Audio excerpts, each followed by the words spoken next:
Dr. Darien back, and he has some answers for one of your questions. Marie M asks, is there anything I can do to help relieve shingles symptoms? Shingles is so painful. So that's a reactivation of the virus that causes chickenpox. We can get it later in life. A lot of patients will come in with significant pain and no rash, and then 3 days later they'll come back and it'll be the really apparent rash. So certain things you can do. Number one, early treatment. That's those antiviral medications. You'll see them ending in that term cyclovir, like acyclovir, valcyclovir. And then there's other medications that you can use to help with the symptoms. For example, topical medications, capsaicin cream, lidocaine cream, that numbing ointment.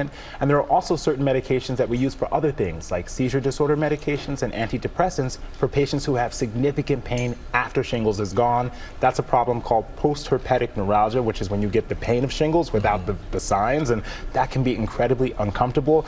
But I think number one, if you're at risk, those over the age of 50, talking to your provider about getting the Shingrix vaccine to help prevent those complications. Your prescription for wellness. My prescription for wellness, we're talking about cholesterol. One of the common phone calls I get, hey, Darien, can you look at my cholesterol numbers? And of course, I always say yes. So these are some basic things that we can do to reduce our cholesterol and get us in better health. Number one, you want to make sure that you get tested and know your numbers. For those who are low risk, you can get it tested every 4 to 6 years.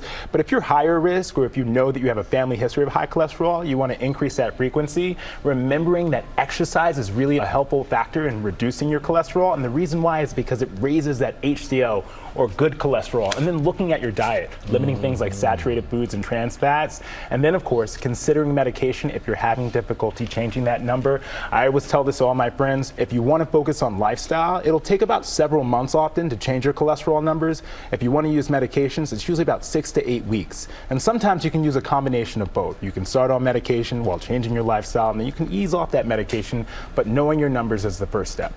All right, Doc, thank you very much. Of course. And folks, we would love to hear from you, so please hit us up on Instagram with all of your medical questions for Dr. Darien at ABCGMA3.